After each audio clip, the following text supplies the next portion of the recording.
ગામડાનો ધબકાર ચેનલના સૌ ખેડૂત મિત્રોને બદ્રુભાઈ દાદલના જય માતાજી. મિત્રો, આજે 17 ઓગસ્ટ.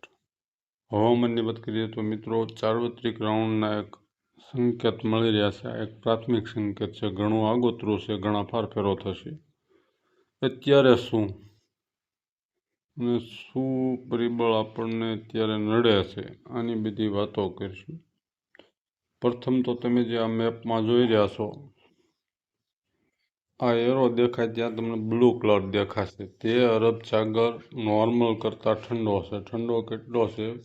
1.5 થી 2 ડિગ્રી. ઓમાન નજીક વધારે બ્લુ કલર જોવો છો ત્યાં 2 ડિગ્રી નોર્મલથી નીચું તાપમાન છે. અને આ બધું 0.5 ડિગ્રી સુધીનું. આમાં શું થાય છે? પશ્ચિમ સૌરાષ્ટ્રને કચ્છ બાજુ સિસ્ટમ આવતી નથી અને એનો ટ્રફ લંબાઈ અને અરબી સમુદ્રમાં લંગન નાખી શકાતું નથી. સિસ્ટમને જ્યાં અનુકૂળતા પડે તે બાજુ ચાલી જતી હોય છે. હવે મિત્રો, આમાં શું ફેરફાર થઈ જાય તો આપણે 4 દિવસ પછી શું થાય એનો મેપ જોઈ લઈએ. આ 23-24 ઓગસ્ટમાં તમે જુઓ, ઓમાન નજીક પીળો કલર આવ્યો છે. એટલે નોર્મલથી સહેજ તાપમાન ઊંચું ગયું, એટલે કે અરબી સમુદ્ર સહેજ ગરમ થયો.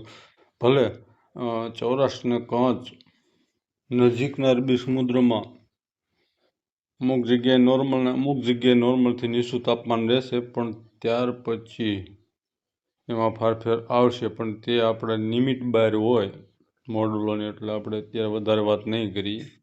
હવે મિત્રો, શું થાય છે તો અત્યારે હળવા મધ્યમ ઝાપટા આપણે અગાઉની અપડેટમાં કહ્યું હતું એ મુજબ પડી રહ્યા છે. અને હજી 1-2 દિવસ પછી 700 SPMમાં યુએસી છે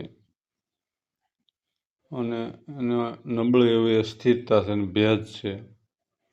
પણ કોઈ મોટા વરસાદના સંકેતો નથી. અને 850 SPMમાં પાકિસ્તાન ઉપર યુએસી જેવું છે, પણ એ બધું નબળું છે, કાંઈ એવો બહુ મોટો ભેજ નથી.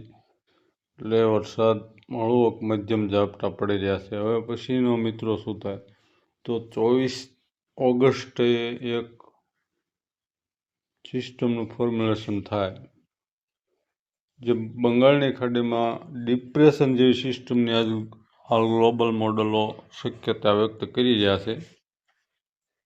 હવે એ શું થાય? અત્યાર સુધી મોડલો ગુલાટો મારતા હતા અને ઉત્તર તરફ લઈ જતા હતા 24 ઓગસ્ટવાળાને. અત્યારે હાલમાં એક 17 ઓગસ્ટે બની ગયું છે લો પ્રેશર, પણ એ ઉત્તર તરફ જવાનું છે. હવે આનો શું પ્રભાવ પડે તો મિત્રો, પ્રાથમિક સંકેત મળ્યા છે એટલે મોડલોમાં હજી ફારફેર થશે. એટલે માત્રા અને વિસ્તારો જે આપણે ફિક્સ નહીં કહી શકીએ, પણ અત્યારથી જે એને સંકેતોમાં પશ્ચિમ સૌરાષ્ટ્ર અને કચ્છને પૂરતો લાભ મળી જાય આ રાઉન્ડમાં, એવી શક્યતા વ્યક્ત કરી છે. હવે મિત્રો, એની જોવા જઈએ તો એની તારીખો કહે છે તો 28 ઓગસ્ટથી પૂર્વ ગુજરાતમાં શરૂ થઈ અને ઉત્તર ગુજરાત થઈ પશ્ચિમ સૌરાષ્ટ્ર અને કચ્છમાં 28થી 31માં. આમ તો ઓલ ગુજરાતમાં શક્યતા સાર્વત્રિક રાઉન્ડની બતાવી છે. હવે એના માટે આપણે જોઈએ સાનુકૂળ પરિસ્થિતિ, તો આ તમે મેપમાં જોવો છો. અરબી સમુદ્ર છે જ નોર્મલથી અડધામાં ઊંચું તાપમાન આવ્યું. આ તો 23-24 ઓગસ્ટનો છે. હજી આગળ જતાં વધારે સુધરશે, પણ એની આપણે અત્યારે હવામાં તીર નથી મારવા. હવે મિત્રો, આની વાત કરીએ તો આની કેમ સાનુકૂળતા છે. હાલ આ સાર્વત્રિક રાઉન્ડની 50% શક્યતા ગણાય. આમાં ઘણા ફારફેર થશે. પણ મિત્રો, આમ જોવા જઈએ તો ચોમાસું ધીરી જે ઉત્તર તરફ નોર્મલથી ઘણા દિવસો વધારે રહે, એટલે તે ટાઈમ જોઈએ તો આપણે ઉત્તરમાંથી દક્ષિણ તરફ હવે ચોમાસું ધરીને આવવાનો ટાઈમ પણ થઈ ગયો છે. બીજા નંબરમાં MJO જે અત્યારે 7મા ફેઝમાં છે, એ સતત ફેઝ બદલાવતો હોય છે, પણ એને સારું લાગી જાય તો કે ફેઝમાં વધારે રોકાઈ જતો હોય છે.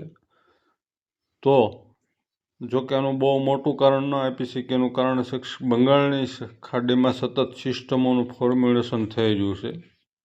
નકર 3 નંબરના ફેઝમાં હોય ત્યારે વધારે અનુકૂળતા હોય છે. આ 6-7માં પણ સતત ફોર્મ્યુલેશન થઈ રહ્યું છે, એટલે બહુ મોટું કારણ આપી ન શકીએ. પણ ચોમાસું ધરી એ ચેજ વધારે ઉત્તરમાં રહે એનું કારણ થોડુંક એને આપણે આમ જોઈએ ને તો લાગતું વળગતું હોય એવું લાગે છે. હવે આમાં શું થાય છે તો એ આપણે ફેઝ વાઇઝ ગઈકાલે જોઈશું ક્યાં કેટલો કયા ફેઝમાં ક્યાં રહે એમ.